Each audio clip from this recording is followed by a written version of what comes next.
আসসালামু আলাইকুম। আমন্ত্রণ জানাচ্ছি জাগো টিভিতে। আপনাদের সাথে আছি আমি মমতাজ শাহিন রুম্পা। শুরুতেই জানিয়ে দিব আপডেটগুলো। সূক্ষ্মভাবে আমেরিকাকে মহাবিপদে ফেলছে ইরান। খামেনির যুদ্ধের খেলায় বেহাল দশা উন্মাদ ট্রাম্পের। এবার ওয়াল স্ট্রিট জার্নালে জানালো চাঞ্চল্যকর তথ্য। ইসরায়েলি শহরে বিষাক্ত গ্যাস লিক হয়ে গৃহবন্দী হয়ে পড়েছে ইহুদি সেটেলরা। ইসরায়েলি পর্যটকের কান ছিঁড়ে ফেললেন এক সিরীয়। 40 বছর পর ফরাসি কারাগার থেকে মুক্ত ফিলিস্তিনপন্থী যোদ্ধা জর্জ আবদুল্লাহ। কে এই ফিলিস্তিনপন্থী যোদ্ধা? হামাস সদস্যদের খুঁজে খুঁজে বের করা হবে, ট্রাম্পের হুমকি। শতাধিক খুন ও মন্দির চত্বরে গণকবরের অভিযোগে তোলপাড় ভারতের কর্ণাটক। আল জাজিরার চাঞ্চল্যকর প্রতিবেদন।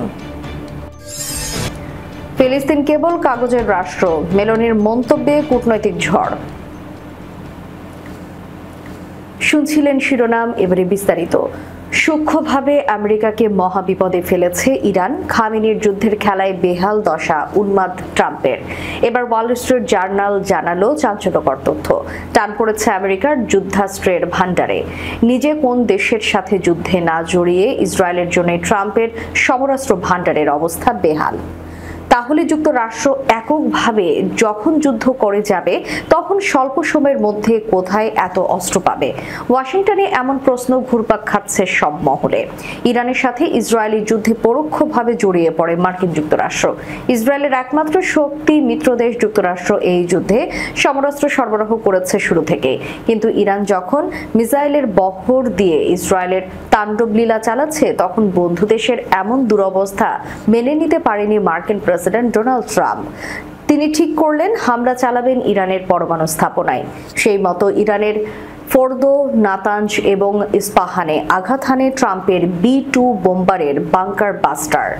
কিন্তু মার্কিন ঘাঁটিতে ইরানের প্রত্যাঘাতে এই সংঘাত থামাতে বাধ্য হন ট্রাম্প। এরপরে খবর আসতে শুরু করে ইরানি মিসাইল বৃষ্টি প্রতিহত করতে গিয়ে বিপজ্জনকভাবে ফুরিয়ে গেছে ইসরায়েলের আকাশ প্রতিরক্ষা ব্যবস্থার ইন্টারসেপ্টর। এবার ওয়াল স্ট্রিট জার্নাল জানালো এই যুদ্ধের কারণে মার্কিন মজুদেরও বেহাল দশা। প্রতিবেদনে ইসরায়েলকে যুক্তরাষ্ট্রের অভূতপূর্ব সহায়তার ব্যাপারে বিস্তারিত তুলে ধরা হয়েছে। বলা হয়েছে ইসরায়েলকে যুক্তরাষ্ট্র দুটো থার্ড সিস্টেম দিয়েছিল, কিন্তু ইরানি মিসাইল সেগুলো ভেদ করতে সক্ষম হয়েছিল যুদ্ধে। এর বাইরেও ছিল প্যাট্রিয়ট মিসাইল ব্যবস্থা। পর্যবেক্ষকরা বলছেন বহু বিলিয়ন ডলারের আমেরিকার প্রতিরক্ষা ব্যবস্থা প্রত্যাশা অনুযায়ী কাজ করতে ব্যর্থ হয়েছে। ইরানি মিসাইলগুলো এতটাই অপ্রতিরোধ্য ছিল যে সৌদি আরবের কেনা থার্ড ইন্টারসেপ্টর ইসরায়েলকে দেওয়ার পরিকল্পনা ছিল মার্কিন কর্মকর্তাদের। এই যুদ্ধে যুক্তরাষ্ট্রের 150টির বেশি থার্ড ইন্টারসেপ্টর ব্যবহার হয়েছে। ব্যবহৃত থার্ডের ইন্টারসেপ্টরের শূন্যতা পূরণে $2 বিলিয়ন পর্যন্ত খরচ হতে পারে। সেই সাথে এগুলো পূরণ করতে 1 বছরের বেশি সময় প্রয়োজন। এই সিস্টেম নিয়ে কাজ করা মার্কিন প্রতিরক্ষা জায়ান্ট লকহিড মার্টিন বছরে মাত্র 100টি ইন্টারসেপ্টর তৈরি করতে পারে। আমেরিকার মিসাইল ছাড়াও ইসরায়েলি মিসাইলের মজুতও দ্রুত শেষ হয়ে গেছে বলে যুদ্ধবিরতির পর জানিয়েছিল গণমাধ্যমগুলো। যুদ্ধে ইসরায়েলের ডেভিড স্লিং এবং আয়রন ডোমের ইন্টারসেপ্টর প্রায় শেষ হয়ে গিয়েছিল। ইরান যদি আরো কয়েকটি বড় মিসাইল হামলা করত তাহলে তেল আবিবের অ্যারো 3 প্রতিরক্ষা ব্যবস্থার ইন্টারসেপ্টরের রিজার্ভও শেষ হয়ে যেত। এই যুদ্ধে ইসরায়েলকে সাহায্য করতে গিয়ে সাগরেও ব্যাপক ক্ষয়ক্ষতির মুখে পড়েছে যুক্তরাষ্ট্র। মার্কিন নৌবাহিনী ব্যবহার করেছে নিজেদের 80টি স্ট্যান্ডার্ড মিসাইল 3 ইন্টারসেপ্টর, যেগুলোর প্রতিটির দাম $8 থেকে $25 মিলিয়ন মধ্যে। সমুদ্রে মিসাইল পুনরায় মজুত করতে না পারায় যুদ্ধের মাঝামাঝি বন্দরে ফেরত আনা হয়েছিল আমেরিকান ডেস্ট্রয়ারকে, যেটিকে আমেরিকার উদ্বেগজনক দুর্বলতা হিসেবে দেখছেন বিশেষজ্ঞরা।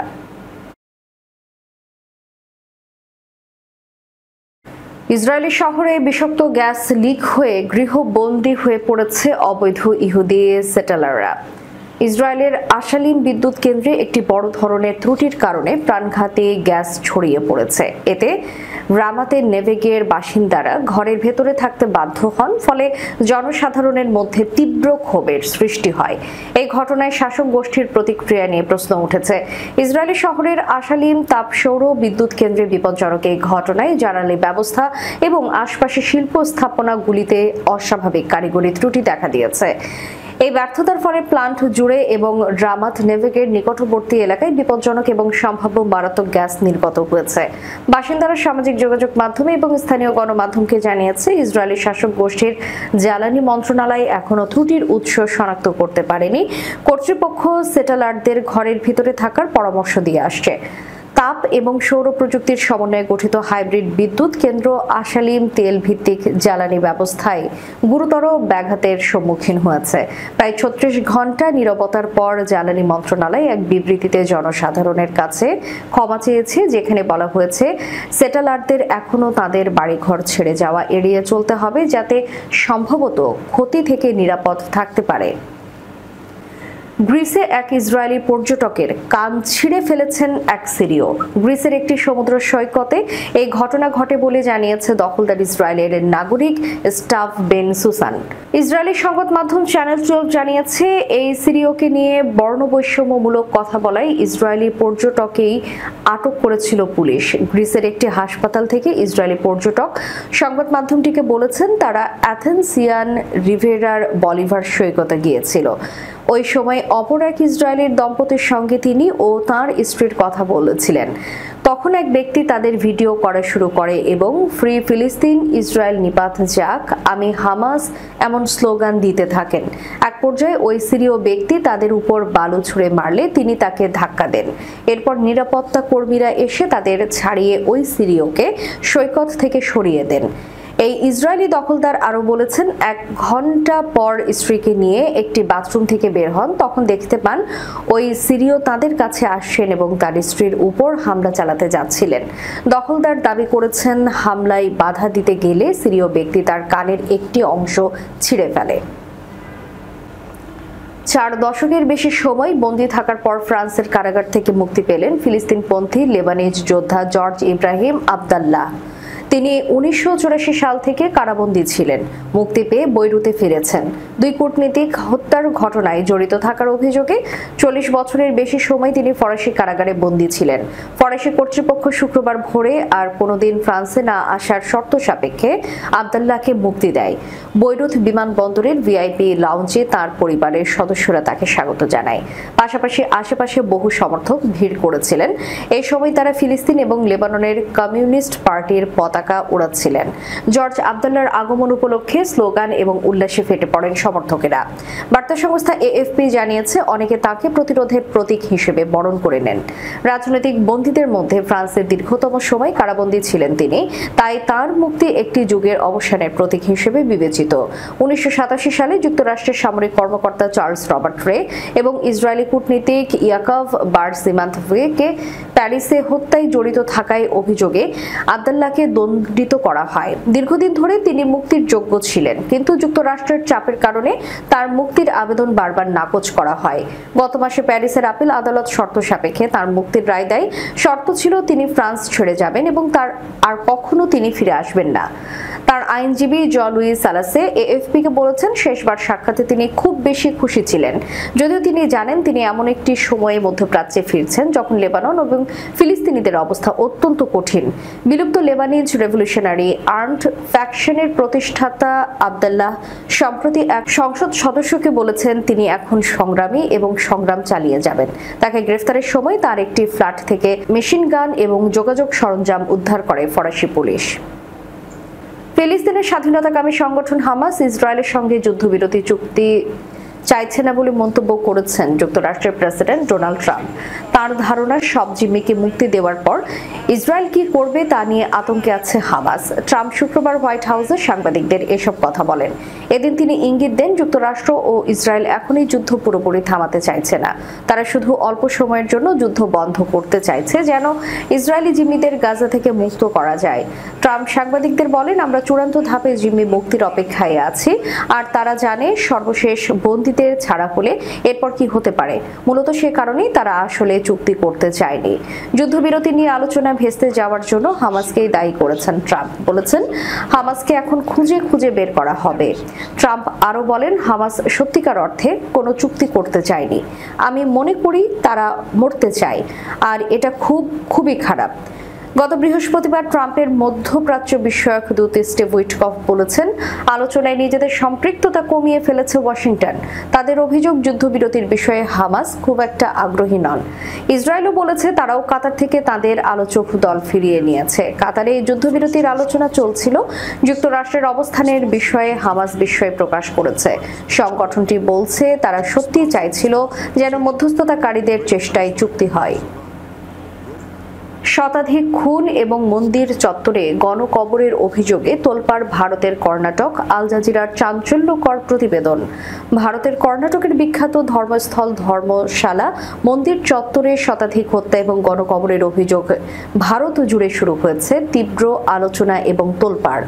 এক প্রাক্তন পরিচ্ছন্নতা কর্মী আদালতে চাঞ্চল্যকর অভিযোগ করেছেন যে গত 2 দশকে তিনি শত শত মৃতদেহ, যাদের অনেকেই নারী ও শিশু, নিজ হাতে কবর দিয়েছেন। আন্তর্জাতিক সংবাদ মাধ্যম আল জাজিরা এই বিষয়ে এক চাঞ্চল্যকর প্রতিবেদন প্রকাশ করে। আল জাজিরার ওই প্রতিবেদনে বলা হয়েছে, 48 বছর বয়সী ওই দলিত ব্যক্তি গত 3রা জুলাই কর্ণাটক পুলিশের কাছে আত্মসমর্পণ করে জানান তিনি ধর্মশালা মন্দিরে 1995 থেকে 2014 সাল পর্যন্ত পরিচ্ছন্নতা কর্মী হিসেবে কাজ করতেন এবং এই সময় বহু হত্যাকাণ্ডের সাক্ষী ছিলেন তিনি। আদালতের নির্দেশ অনুযায়ী তার পরিচয় গোপন রাখা হয়েছে।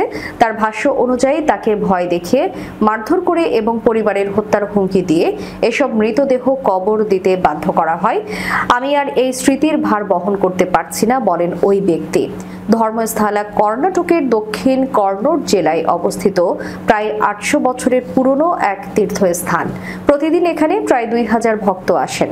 অভিযোগকারী জানান, নদীর ধারে এবং আশপাশে প্রায়ই নগ্ন ও অর্ধনগ্ন অবস্থায় নারীর মরদেহ পাওয়া যেত, যেগুলোতে যৌন নিপীড়নের চিহ্ন স্পষ্ট ছিল। বহু মৃতদেহে অ্যাসিডে পোড়ানোর চিহ্নও ছিল। তিনি দাবি করেছেন বহুবার তাকে 13 থেকে 15 বছর বয়সী কিশোরীদের মরদেহ কবর দিতে বাধ্য করা হয়। একবার একটি স্কুল ড্রেস পরিহিত কিশোরীর মরদেহের পাশে স্কুল ব্যাগ কবর দিতে বলা হয়েছিল। আরেকবার এক তরুণের পোড়া মুখ এবং দেহ পত্রিকায় মোড়া ছিল, যাকে পুড়িয়ে ফেলতে নির্দেশ দেওয়া হয়। তিনি জানান, এসব ঘটনা জানাজানি হলে তাকে পরিবার সহ বলি দেওয়ারও হুমকি দেওয়া হতো। এই কারণে তিনি 2014 সালে পরিবার নিয়ে গা ঢাকা দেন এবং দীর্ঘ 12 বছর আত্মগোপনে ছিলেন। আল জাজিরা জানায়, সম্প্রতি তিনি নিজের দাবির পক্ষে প্রমাণ হিসেবে এক গণকবরস্থল থেকে উত্তোলিত কঙ্কাল এবং তার ছবি আদালতে জমা দিয়েছেন। তিনি তদন্তের অংশ হিসেবে কয়েকটি স্থান খননের প্রস্তুতি চলছে বলে জানা গেছে। ফ্রান্স যখন ফিলিস্তিনকে রাষ্ট্র হিসেবে স্বীকৃতি দেওয়ার ঘোষণা দিয়েছে, তার 2 দিন পর ইটালির প্রধানমন্ত্রী জর্জিয়া মেলোনি বলেছেন, এখনই ফিলিস্তিনকে স্বীকৃতি দেওয়া বিপরীত প্রসূ হতে পারে। ফ্রান্সের প্রেসিডেন্ট ইমানুয়েল ম্যাক্রোর ঘোষণাকে যুক্তরাষ্ট্র এবং ইসরায়েল প্রত্যাখ্যান করেছে। যুক্তরাষ্ট্রের সাবেক প্রেসিডেন্ট ডোনাল্ড ট্রাম্প একে অপ্রয়োজনীয় উল্লেখ করে বলেন, এই সিদ্ধান্তের কোনো বাস্তব প্রভাব সংঘাতের উপর পড়বে না। মেলোনির মন্তব্য ইউরোপীয় দেশগুলোর মধ্যে ফিলিস্তিন রাষ্ট্রকে ঘিরে ভিন্ন মতের বিষয়টি সামনে এনেছে। উল্লেখ্য, গত বছর স্পেন, আয়ারল্যান্ড ও নরওয়ে আনুষ্ঠানিকভাবে ফিলিস্তিনকে রাষ্ট্র হিসেবে স্বীকৃতি দেয়। ইটালির দৈনিক লা রিপাবলিকাকে মেলোনি বলেন, আমি বিশ্বাস করি বাস্তবে কোনো রাষ্ট্র গঠিত না হওয়া পর্যন্ত কেবল স্বীকৃতি প্রদান করা লক্ষ্য অর্জনে ব্যর্থতা ডেকে আনতে পারে। তিনি আরও বলেন, যদি এমন কিছু যা বাস্তবে নেই, এমন ফিলিস্তিন রাষ্ট্রকে কেবল কাগজে কলমে স্বীকৃতি দেওয়া হয়, তাহলে সমস্যাটি সমাধান হয়ে গেছে বলে ভ্রান্ত ধারণা তৈরি হতে পারে, অথচ বাস্তবে কিছুই বদলায় না। ফ্রান্সের এই ঘোষণা ফিলিস্তিন রাষ্ট্রকে স্বীকৃতি দেওয়া প্রথম পশ্চিমা জাতিসংঘ নিরাপত্তা পরিষদের সদস্য এবং প্রথম G7 দেশ হিসেবে ইতিহাসে চিহ্নিত হয়ে গেল। এই ঐতিহাসিক ঘোষণার পরে ব্রিটিশ প্রধানমন্ত্রী কিয়ার স্টারমারও বলেন, টেকসই শান্তির জন্য ফিলিস্তিন রাষ্ট্রের স্বীকৃতি দেওয়া প্রয়োজন। অন্যদিকে ইউরোপীয় দেশগুলোর অধিকাংশ এখনও আনুষ্ঠানিক স্বীকৃতি দিতে অনিচ্ছুক, যদিও বিশ্বের বেশিরভাগ দেশ ইতোমধ্যে এই স্বীকৃতি দিয়েছে। সূত্র CNN। দর্শক, শেষ করার পূর্বে সংবাদ শিরোনামগুলো জানিয়ে দিব আরও একবার। সূক্ষ্মভাবে আমেরিকাকে মহাবিপদে ফেলছে ইরান। খামেনির যুদ্ধের খেলায় বেহাল দশা উন্মাদ ট্রাম্পের। এবার ওয়াল স্ট্রিট জার্নালে জানালো চাঞ্চল্যকর তথ্য। ইসরায়েলি শহরে বিষাক্ত গ্যাস লিক হয়ে গৃহবন্দী হয়ে পড়েছে ইহুদি সেটেলরা। ইসরায়েলি পর্যটকের কান ছিঁড়ে ফেললেন এক সিরীয়। 40 বছর পর ফরাসি কারাগার থেকে মুক্ত ফিলিস্তিনপন্থী যোদ্ধা জর্জ আবদুল্লাহ। কে এই ফিলিস্তিনপন্থী যোদ্ধা? হামাস সদস্যদের খুঁজে খুঁজে বের করা হবে, ট্রাম্পের হুমকি। শতাধিক খুন ও মন্দির চত্বরে গণকবরের অভিযোগে তোলপাড় ভারতের কর্ণাটক। আল জাজিরার চাঞ্চল্যকর প্রতিবেদন। ফিলিস্তিন কেবল কাগজের রাষ্ট্র, মেলোনির মন্তব্যে কূটনৈতিক ঝড়। এতক্ষণ আমাদের সাথে থাকার জন্য ধন্যবাদ। আল্লাহ হাফেজ।